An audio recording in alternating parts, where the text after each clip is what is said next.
Okay, I would like to welcome Dr. Joseph Parker, MD, to our interview here for finding out a little bit more about the attacks on doctors and medicine. And I welcome you, Dr. Parker. Thank you Thank very you. much for coming and discussing this with me.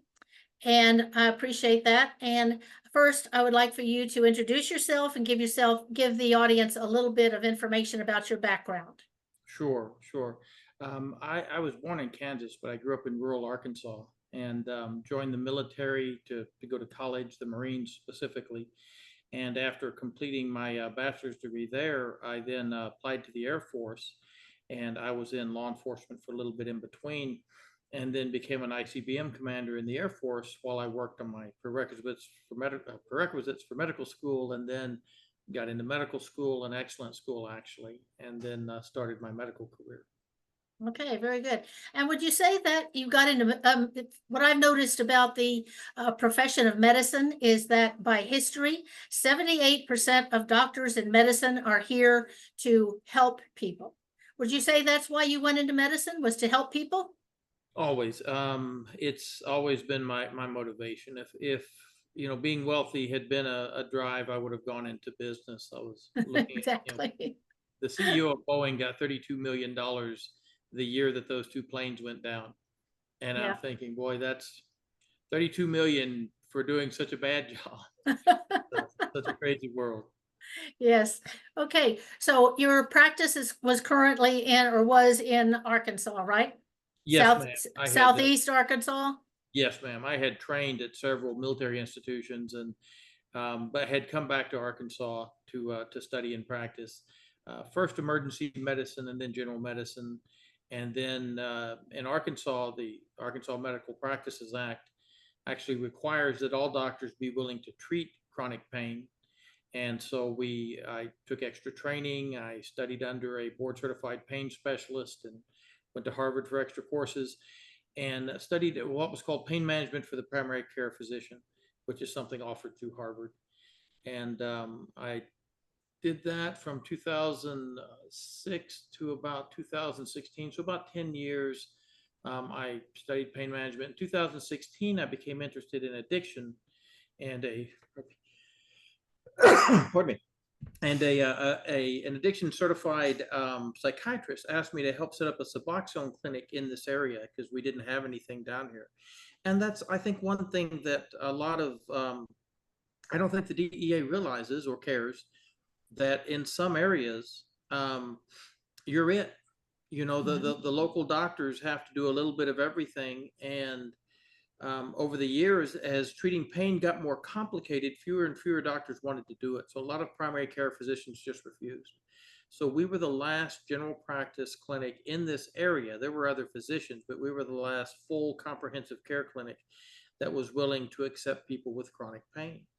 And it was myself, and I handled the complicated patients. There was another physician that handled urgent care and just general uncomplicated patients and general surgeries. He had been a master surgeon and an ER doctor, so he was very good at that. Then we had nurse practitioners, and we had psychologists, licensed professional counselors. We had everything set up so that the patient had, everything that they needed. And we were actually continuing medications that had been started by other specialists. Mhm. Even that is no longer safe in today's world. Right. Yeah, when I used to live in San Antonio and would drive back home into Virginia, I would go through a small portion of Arkansas. And my impression of Arkansas, even way back then, which was like 25 years ago, was it was miles and miles of nothing but miles and miles. Would you kind of say how that's Arkansas? Yes, ma'am. 25 years ago is about when I came back and started practicing here. And it is a rural state. It's a very beautiful state, especially in the Northwest region, down in the South region. If you were going through the bottom part of Arkansas, it is flat and you see soybean fields. And it's very green. It's very pretty, but it's pretty flat. There's not a lot. John Grisham writes about it. He grew up in sort of the south part of Arkansas. So it's an economically depressed area. There's about 5,000 patients per physician. It's a high needs area.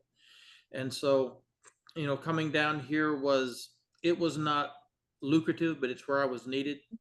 Yeah. And I love working where people appreciate you. Kind of similar to me. I came back to Virginia, but I did not go back to Nova where I was born and raised, which would be the, the high Macon area. Came to rural Virginia, Southwest Virginia, which is really where the start on attacking pain, doctors and pain started. So It's been except for Dr. Graves in Florida, he was attacked in 1998. But when Purdue was attacked by the Western Virginia district and they made $600,000, their goal was then to go after doctors, and I happen to be one of them. But talking about being targeted, you're a white physician. Most of the doctors targeted are minority. I noticed that in Arkansas, the list that I have, there were about 20 doctors targeted, most all, well, starting from 2012, but most of them have been attacked since 2016 and on. Okay, and most of I haven't found anyone that is minority. So you really don't fit the profile of being attacked. So why do you think? How did you get targeted by the government? Well, I'm actually listed as Native American in the government databases, but I truly believe it's because I treated minorities. Exactly. The patients that they complained the most about, and the Mhm. ones that they said it's just common sense that these people don't need the, they were all black. Half my Okay. patients were black, half white. That's kind of the ratio in this area. And a lot of doctors just won't treat the black patients or won't treat their pain, assuming that because of the color of their skin, you can't trust them with their medications. And the science doesn't bear that out. And just normal human ethics requires that you give everyone an equal opportunity to prove themselves. But that was the local police complained that I had not, that I was continuing to treat black people. That was actually, that came back to me through patients, that they didn't like that. And that was a big focus. They wouldn't say it in so many words, but one of the reviewers was kind enough to write it in the margins, prescribed to black people, and he underlined black twice. And I thought, oh, that's interesting. But it's, they have these algorithms that they run to decide who to target. Mhm. And the area where I practice is near Texas, well, in Texarkana at the end. And we're a couple hours from anywhere. We're 2.5 hours from Dallas, 3.5 from Fort Smith, an hour and a half from Little Rock, an hour from Shreveport, now that they put in a new highway. So everybody drives 50, 60 miles to come to see us, because it's either that or drive 50 to 60 miles in the other direction. Mhm. And so the DEA will put in these limits that if someone drives more than 25 miles, that's a red flag. Well, no, not for Mhm. an area of Texas or Arkansas. I mean, you got to go 25 miles to find a Walmart sometimes. People would drive 3 hours from San Antonio to Houston just to watch a movie. Absolutely. And, it's, I don't think, I don't know who created these metrics, but they did not check them. And I'll tell you why a lot of minority physicians are being targeted, especially black physicians, is because one of the algorithmic red flags that they programmed in was if you associate with someone with a felony conviction. Well, because of the biases in our justice system, 1/3 of all adult African Americans have a felony conviction. So if any black doctor knows 3 or 4, black adult males, they're almost certainly going to have a family member, a cousin, a good friend who has a felony conviction, and there you go. It's going to Mhm. trigger the algorithm. Yeah. So it is the biggest complaint I have about their targeting is that they're not targeting criminal doctors. They are Mhm. targeting doctors who are practicing in a manner that they don't like, and they're convincing a jury that it's criminal by paying, these what are called medical experts, hundreds of thousands of dollars, in total millions of dollars, over several, trials, to say whatever's necessary to get that conviction. Mhm. What they say is not bound by science or reason or ethics, or it's not in any textbook. It's just, there's no area of law where they would let you do this. You Right. don't get to go into stockbrokers and say, hey, if he accepted a call on a Tuesday, it's a crime. They would never let you do that. Mhm. But you get these guys saying equally nonsensical things at trials, And no one but the doctor on the stand and the doctor standing there being prosecuted realizes how ridiculous it is. Mhm. In my case, the expert said he could tell by the MRI that the patient didn't have that much pain and that the radiologist had misread the MRI, and I should have known that. That the neurologist misread the EMG, and I should have known that. So no matter what you do, I've reviewed several cases, and I talk about it in a book I wrote. There was one doctor, they said because he prescribed Narcan, he knew that patient was at high risk of overdose and should not have prescribed medication. The same expert in another case said this doctor did not prescribe that patient Narcan, meaning he did not care if that patient died of an overdose. Exactly. Well, apparently you're just a bad doctor no matter what. You're damned And if you do, and you're damned if you don't. that's exactly right, because it's really not about any objective standard No. or any truly criminal intent or criminal act. They are trying to stop the prescribing of opioids in the United States of America. The only way to stop all diversion is to stop all prescribing. Mhm. And in that respect, if you ignore the fact that they're killing tens of thousands or now hundreds of thousands of people, they've done a pretty good job because, prescribing rates have dropped. When I started practicing in 1993, people with cancer would die screaming because they could not get treatment. Today, people with cancer die screaming because they can't get treatment. We are exactly where we were in 1993 when I first started studying medicine. Mhm. Yeah. Now, when I first attacked in 2005, 2006, actually, they started investigating me in 2005. And I recognized what the problem was, that I was a minority, even though I'm not Black, I'm female, and that I was practicing in a rural area for what I call the expendable population, which are unemployed, disabled, elderly, government insured, and poor. Okay. Right. And that's what basically targeted me.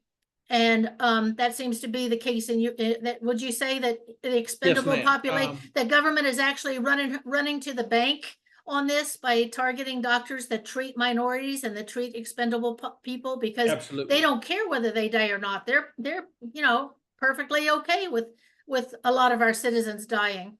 To some degree, I think they would prefer it because they definitely seem cold about it. You Mhm. know, if you want to give them the benefit of the doubt, as prescription rates rose and the addiction rate rose comparatively, those two little lines paralleled. Well, if you've got a complication rate of 2% and you treat twice as many people, you're going to have twice as many cases. But then when they started their interventions and those lines diverged so clearly, it was obvious they were wrong. They didn't correct anything. They didn't mind a bit. And that truly leads me to believe that they seem to feel like if enough people die, the problem will be solved. And China did this. China actually had the death penalty for smoking, Mhm. and before Mao Zedong came along, because he smoked. But they had the death penalty for smoking. 326,000 people arrested, imprisoned, and executed. People still smoked, right? Right. And then Mao came along and overthrew the imperial regime, and so it is hard to decipher what their goal is or if they have some overarching goal, but it's clear that they want to dictate the practice of medicine to physicians in the United States of America. Mhm. You cannot decide which patients to treat. You can't do your own risk benefit ratio. You must do things according to the way they think you should, or they will target you and shut you down. And you have no one to go to. Mhm. You have no one to go to for help, especially when it's federal. Right. That they have almost unlimited power. Yes, I would like to bring to everyone's attention the fact that Dr. Parker has written a book explaining the situation of his conviction and his targeting. The book is called "Perspectives in Pain: The Federal War on American Medicine," and you can find this book on Amazon. Just go to Amazon.com under books, and you can search for his name, or you could search for his Perspectives in Pain. And I'll also have these listed and shown on Doctors of Courage for those. And I really do highly recommend that you read this book, because Dr. Parker is very knowledgeable and very experienced in treating pain and also treating addiction. knowing a lot about both conventional knowledge about both, and also has some knowledge about alternatives in both. So I do highly recommend that you get this book and read it and learn, and hopefully we can stop these attacks on doctors in the future. So you were convicted in November of 2022. That's almost 2 years ago. Yes, ma'am. It's not unusual for things to run very slow. And of course, the indictment came in October 2019. So it took Mhm. 3 years to come to trial, partially because of the virus. And then it's taken this long after the trial. And the CDC came out with its guideline revision 2 weeks after my conviction. And it verified everything I had been saying. You can't just shut people off once they've been on these for a long time. You'll kill people. But the court ruled that that was new law and not new evidence, so they would not consider it. But it's not new law. It's what was being taught right at, I mean, right after the guidelines came out, the CDC realized that they were being improperly applied and said, wait, that's not what we meant. And they wrote an article about it. I fault them for not standing up for doctors. And I fault the doctor organizations, the big doctor organizations, for not being there for physicians. Mhm. I mean, if a police officer gets accused of something, he's got backup. They will advocate for him. But if it wasn't for organizations like yours, there's no one advocating for physicians. They just Yeah. wave goodbye. So the book is kind of my scream as I fall off the cliff. You're on night patrol, and the enemy, you encounter the enemy, and they throw you off a cliff, and you're yelling on the way down to warn your comrades before you hit, right? Because doctors think that they're safe if they're good Mhm. doctors. And That's I'm here right. to tell them you are at Yeah. most risk when you're a good doctor. The Mhm. bad doctors have planned ahead. There's very few of them, and they've planned ahead. And so they have taken steps to protect themselves. And a good doctor thinks it's a mistake. They're targeting me. It's a mistake. If I just talk to them, they will understand. And that's not true. There's nothing you can say to them that they can't twist. So at my trial, I only accepted patients already on opiates. She said that was so it was easier to get them addicted. And then I treated addiction, and she said that's so he could continue making money after they were addicted. And I thought, oh, that's what a masterful Ridiculous. way to lie. Yes. It's you really have to have a very unique. I'll be polite and say unique type of mind to twist things like that. It's like saying that the oncologists only treat people's cancer so they'll come back and pay more. You could say that about anyone. Yeah. You could say that about anything. Lifeguards only save people so that they'll get, so someone will say thank you. But in the end, here's my big thing. If a doctor's not selling the medication by the pill, by the milligram, he's not a drug dealer. If he's charging the same, or she is charging the same for high blood pressure and diabetes as they do for pain, they're not a drug dealer. They're just a doctor, right? No drug dealer would forget to charge for the medications. So, And basically by the law, by the Controlled Substance Act, if the doctor is not standing on the street corner selling prescriptions to anyone that walks by for a flat amount of money, they should not be charged by the Controlled Substance Act. That's the end of the story. and then you had the Supreme Court verify that and say there has to be true criminal intent, and the prosecutors and the judges are the court Ignoring it. pretty much ignoring it. Yeah. They're pretty much saying, well, they should have known. What standard should they have known? Whichever one we dig up, and it'll change from one trial to the next. So it's impossible. So I set out to write so that people can understand, both physicians who maybe might be treating pain and don't understand how dangerous it is, or addiction, because they're going after the addiction doctors. Now they're going after the ADD doctors. I don't think it's safe in this country to prescribe any controlled medication right now.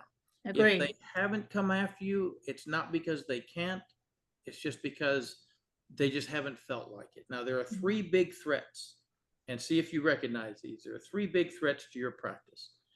A patient that you had to tell that you couldn't do what they wanted. Maybe you had to tell a patient, I can no longer prescribe this medication to you because you're not managing it well.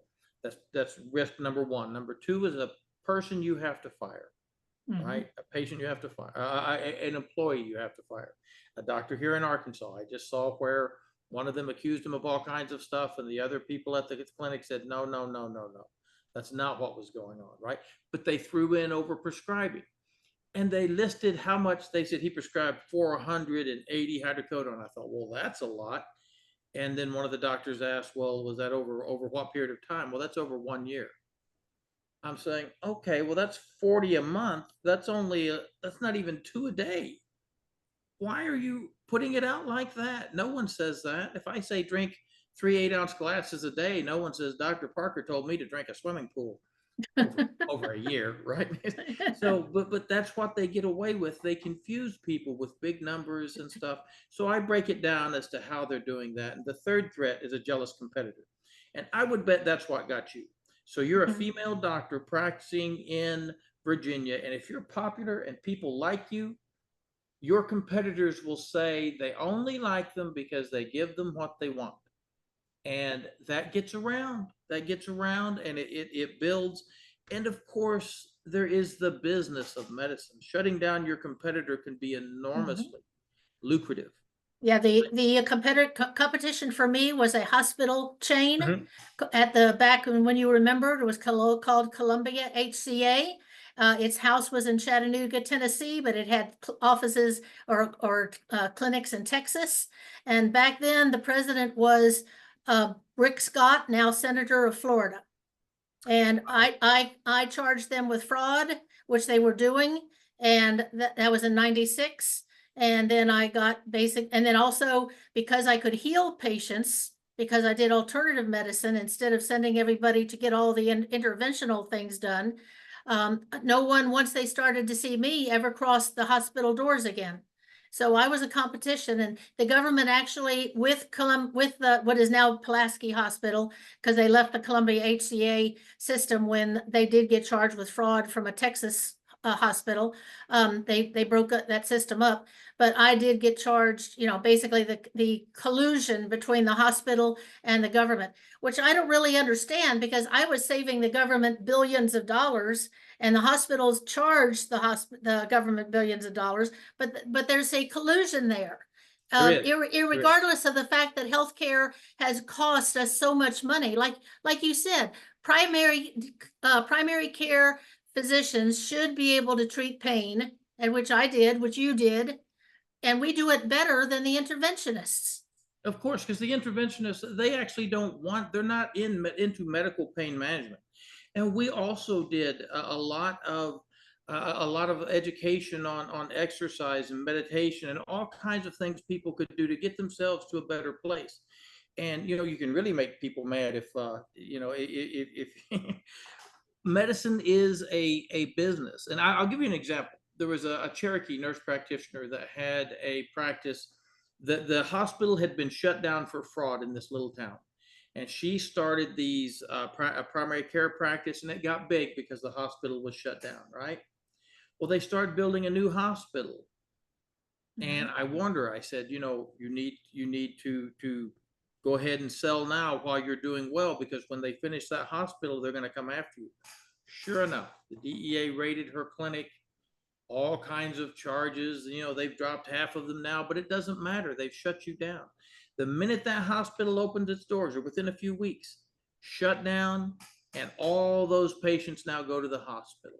And they act like they're doing such a great service, right?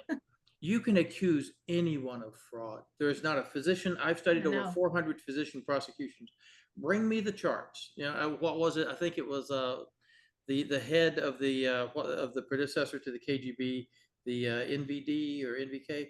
He said, show me the man and I'll show you the crime. And that's exactly what they're doing. Show me the doctor. I can find an excuse under the criteria they use to prosecute. If you give steroid injections, I can argue the patient didn't need them, like they did for Dr. Bauer. If you don't give steroid injections, then you're not even trying to do any interventional or treatment. You're just prescribing pills. No matter what, they can prosecute you. Exactly. Yes. Okay. So now, what kind of illegal practices, according to them, did you do that convicted you? Their argument is really, when they say legitimate pain patient, they mean a pain patient who is perfect, who never has an abnormal drug screen. You know, the Arkansas rules say 2 abnormal drug screens in a 6 month period is a red flag. The federal guys say 1 negative drug screen is clear evidence of diversion. And that's not the case. You No. have fast metabolizers. You have, false negatives. Heck, the lab gets it wrong all the time. You have all these things that can cause that. And when you look at it, that was so a veteran had come to me. He had been treated with methadone from the VA because they quite often use that as a long-acting pain medicine. The government's experts said that the fact that he was on methadone meant he had addiction, and I therefore could not treat him. Now, methadone prescribed monthly is not for addiction. No. You go there daily to get it. It was a highly prescribed one in my practice because it was cheap. It's cheap and it's long acting. And the uninsured patients could get on it as long as they understood the risks with methadone, which there are several. Well, but as long as you prescribed it right and they understood how to take it, then it was perfectly safe. I did not lose a single patient that was on methadone. There is a risk-benefit analysis, and you make the patient a part of the decision-making process, and they take some responsibility for themselves. And there were over 300 patients that I had to discontinue on controlled medications over about a 5-10 year period because they would not follow the rules. And the witnesses that went to the grand jury had been dismissed and lied about it, completely lied to the grand jury. But there's no consequences to that. No. It's grand jury started out secret to protect the citizen, and now they're secret to make sure that those little reports get sent out to the media with all kinds of inflammatory stuff. So by the time you get a chance to defend yourself, it's way too late. So I treated a veteran who came to me after spinal fractures. He had been on methadone. I treated him. I was convicted for treating him. Prison guard that had been on 3 opiates and 2 benzodiazepines for his back before his hand was crushed. He came to me after his hand was crushed and his PCP had moved. I cut him down to 2 opiates and 1 benzodiazepine. Not good enough. Not good enough. So in 2 weeks, I will be sentenced for continuing his treatment. And he was continuing to have operations. Matter of fact, he was going to see the neck specialist, the spine specialist. And he was pulled over and they found 1 trazodone out of a bottle. They threw him in jail. They withheld all his medications. He hadn't, and he said, I didn't take them since 9 p.m. and I'm on these benzodiazepines and these opiates and I'll get sick. They didn't care. So he died of benzodiazepine seizures 20 hours after last taking his medicine, about 8 hours after being arrested. And the jail called his family and said, oh, he died of an overdose. That doctor overdosed him. And the DEA just ran with it. So the federal agency that's supposed to protect your rights when you're incarcerated is helping with the cover-up. And I don't know what to do. I wore a uniform for a lot of years to defend this country against the Soviet Union, and now I have trouble telling the difference. I truly exactly do. Yes, I agree. Yeah. Now in the Southwest Virginia, the local police, because you understand that everybody that's listed in that press release that the DOJ puts on there, every organization that's listed gets a piece of the pie from the confiscation of all your assets. Okay, and so the local law enforcement have a reason for helping to target doctors as well. In my area, literally, they would know what patients saw me, and those patients would be followed when they were out on the road, and they would get pulled over for whatever they could get pulled over for, whether in most cases it wasn't even anything wrong, like a ineffective taillight or something like that. Right. And the other thing people need to understand is, do not let law enforcement look in your car. That is an invasion of our personal rights to have our car inspected. But people think, oh, there's nothing wrong with my car. So, yeah, you can search it. If they find a straw from your child drinking a soda on the bottom of your car, you are guilty of possession and even possession with the idea of distribution, because that is paraphernalia for drug Paraphernalia, use. absolutely. Okay, I had and a patient on hydrocodone. They found one pill in her purse that had escaped the bottle. She spent mhm, 3 days in jail. yep, Professional woman, professional woman. I can't remember what she did. She wasn't an attorney, unfortunately, but she was African American, dressed well, nice car. Of course, you know, you're a black person in a nice car, you're gonna get pulled over in some areas. And they just searched and searched to find something, and she made that mistake too, because they will. The fact that they're asking to search your car already tells you that they plan to find something or to make something up. And you see these arrests where they quote fail you on your DUI, and they say you failed your field sobriety test and wasn't alcohol. I think it's marijuana. Well, you don't get any opportunity to prove it wasn't that, because at least there's a breathalyzer for the alcohol, but they've learned. So now they'll say, oh, marijuana or medications. If you're on medications, mhm, um, I think most attorneys would probably recommend that you not consent to a field sobriety test. Say, mhm, give me a breathalyzer. I don't have any alcohol on board. Or if you've had anything to drink that day, decline the breathalyzer and just, you know, stand firm, call an attorney and get your legal advice. mhm, Um, there's a new thing for cars, and I can't remember what it's called, but Legal Guard, I think, but where you can call an attorney while you're there being stopped.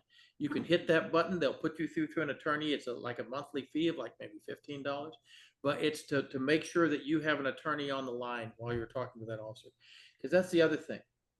They will twist what you say, they will lie about what you mhm, say. And when the DEA comes to look through some records, call an attorney and say nothing. Same thing for any state agency, the medical board, let your attorneys handle that.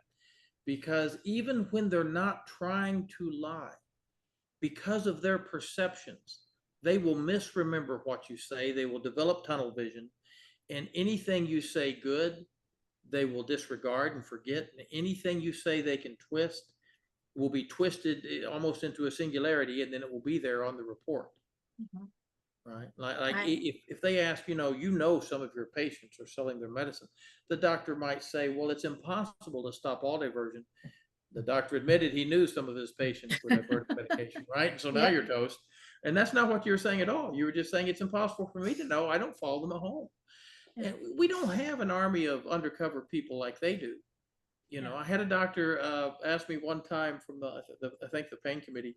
He said, "Do you know how much that sells for on the street?" And I said, "No." And if your doctor knows how much it sells for on the street, it's a bad sign. Exactly. He didn't like that. Yeah, exactly.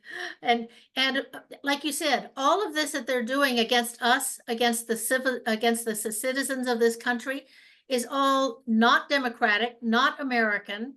It is I'm not a political person, so I don't really know what category to put it in, whether it's socialist, communist, fascist, I don't know. It's I just call it basically out there. communocapitalism. I call it Cap, communocapitalism uh, because they want you to act as if you're a communist, but they don't give you your check. And we're in a capitalist system, so we have to make a living.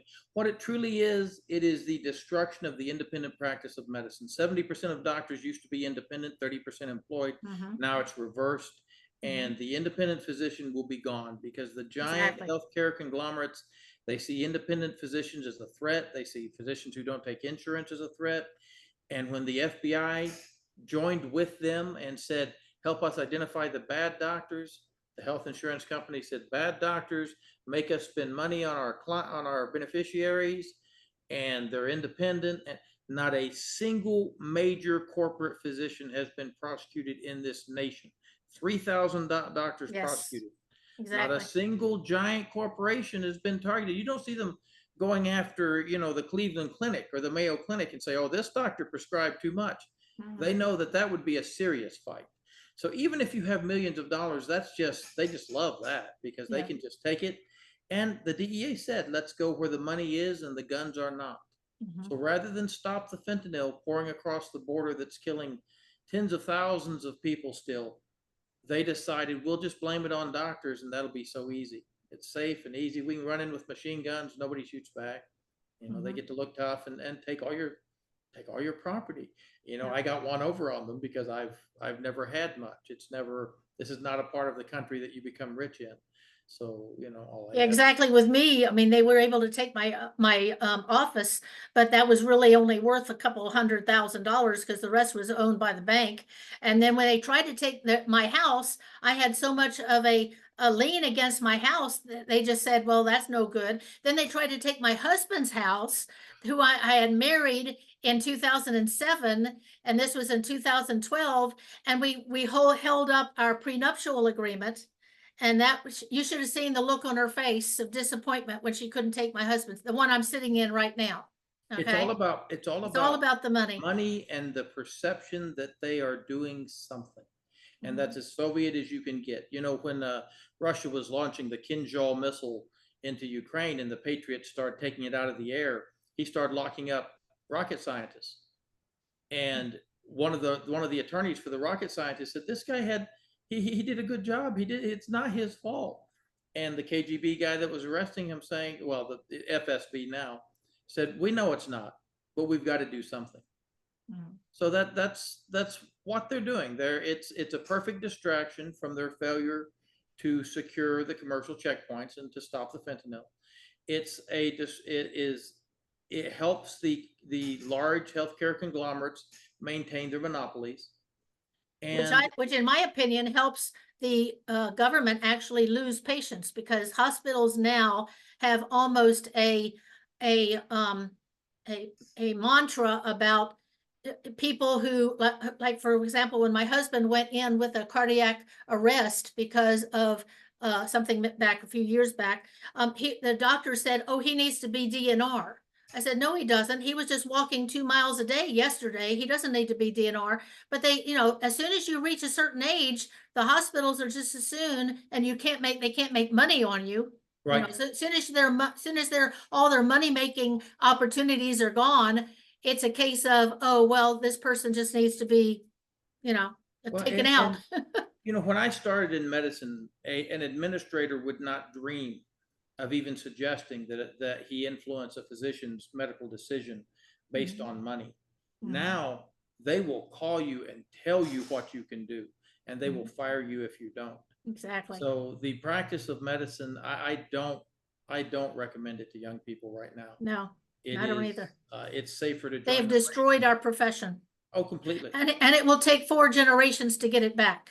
Because that's what propaganda does. It It, takes. it it certainly will. It certainly will. They will have to. And right now they're telling people, "Oh, please treat pain.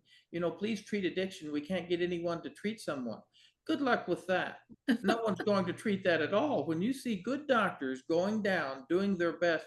I had a doctor call me crying, and he said, "I've seen your charts. I've seen some of your patients." He said, "If they came after you," he said, "I don't have a chance." I said, "They Mhm. probably won't come after you. They probably won't come after you. They're going to pick a few, and it's called a Russian warning shot. You shoot some people not because they're guilty, but just to make an example to Well, others." and as far as the DEA and the FBI and so on, it's all in basically protecting their salaries, protecting their jobs, and they don't need 15 doctors to have to be worked on every year. One doctor, they worked on you for four Oh years, yeah. Well, and and that's they spend fine. millions. Yeah, they spend millions. They justify themselves. Here's the interesting thing, right? They just rolled up El Mayo and got him into the country. So now they're blaming him for hundreds of thousands of fentanyl deaths. And I'm thinking, well, that's interesting because you blame doctors for all those deaths. So Mhm. which is it? Yeah, So, yeah. but the irony does not, a logical, rational argument does not win when you're facing them. They have guns, they have almost unlimited power, and there's no accountability. And that's what really, really bothers me is that and that's one reason why I wrote the book, was so that some of these more complicated issues could be explained from a physician's perspective. Mhm. Because even other physicians who aren't trying to treat pain or trying to treat addiction, they don't understand. As an emergency medicine doctor, I can tell you that I did not. When I was mistrained about chronic pain when I did my emergency Mhm. medicine training. Yeah, I was mistrained about addiction, not out of malice, but just because ignorance. yes, just ignorance, and you got a limited amount of time to train, and they did not think those were important issues. Mhm. I did have 2 courses in palliative medicine in medical school. I did not have a single one on addiction. No, I had none on addiction either.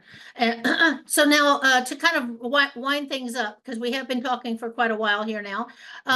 In all that you've had happen to you, in the course of all of this, my mission on Doctors of Courage is to end it. Do you have any suggestions as to what will stop these attacks on doctors? Can you give us any The Supreme Court tried. solutions? The Supreme Court tried in Ruan. It was unanimous, which is amazing with a divided court. And they clearly said a doctor must be clearly criminal, must commit a positive criminal act. If that were made into federal law, where they could not even indict you unless they could prove that you had acted criminally, that you were on the street corner, as you said, that you were selling prescriptions out the back door to patients you'd never met. If you're prescribing to a patient who's sitting in front of you and whose record you've reviewed and who you've evaluated, and don't give me this inadequate physical exam stuff. The physical exam is for the physician. There's not some DEA standard that we must all follow. An experienced physician can tell more from you walking in and talking than a brand new physician can tell with an 11 system exam. So that should not be allowed. So if we had a federal law that prohibited the prosecution of a doctor unless you had a hearing that proved to the judge's satisfaction that there had been a positive criminal act, true mens rea, not something that they say you should have known, or that you were willfully blind to, but something you knew and did wrong anyway. Not some minor rule or regulation that they can say that you transgressed, but an actual criminal act. Selling prescriptions out the back, trading medications for sex, giving a prescription to a patient you've never seen. These things, should have to go in front of a hearing, and they should not be able to indict you otherwise. Okay, so we basically need to make changes in the Controlled Substance Act. We do. I would like to see it repealed, because if the Supreme Court is correct to say that it should only apply to unregistered persons, that was what it was written for. That's what it was meant for. And the first person, Dr. Moore, and it was passed in 1970, Dr. Moore in 1974, he was selling methadone by the milligram and charging by the milligram and by the pill to patients that he had never evaluated. That was how they got their foot in the door. But once they get their foot in the door, then they just stretch it out. So bring it back to that. Bring it back to that, to its original intent. And we are working on that. We have had a group of doctors from several organizations work on creating a bill. We have presented it to one senator, and don't know if it's going to be, of course, right now with the elections going on, that pretty much takes a priority. We are going to be presenting it to other congressmen as well. But hopefully that this bill, which does make changes similar to what you're saying, it doesn't completely repeal the Controlled Substance Act, which is what my mission is, because my learning in alternative medicine is that really there are no drugs that actually cause addiction. Addiction is caused by other things, not the drug itself. And that basically the Controlled Substance Act has basically caused everything, just like prohibition. We just have to look back. History repeats itself. If you just look back at prohibition, that's what the Controlled Substance Act has done to drugs. Make them stronger, make them more illegal, make them more powerful, make the crimes happen because of the street crime, because nothing can be solved in the courts. And if we basically just get rid of the Controlled Substance Act altogether, most of our problems will go away. Problem is, like you say, there's too much money being made. That's right. Let them be at the continuing borders where they should be. Let the states manage the practice of medicine, and let them do so justly and with logic and reason. And let them make exceptions. Let them allow the exceptional practice of medicine. They confuse the usual practice of medicine in the Controlled Substances Act with the average practice of medicine, therefore excluding the exceptional practice of medicine. And that's wrong. That's and right. I want to commend you for the work you do. You were the first person to reach out to me when this happened. I was stunned that you have had the tenacity to fight so long, because, the opponent has infinite access to taxpayer resources.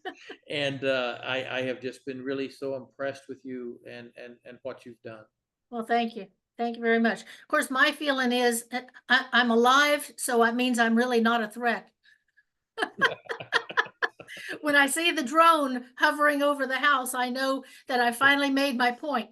That's right. That's right. You know, they're taking you seriously. Okay.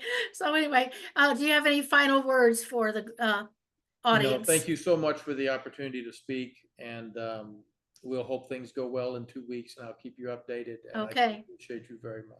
All right. I'll be praying for you. Thank you. All right. Thank you.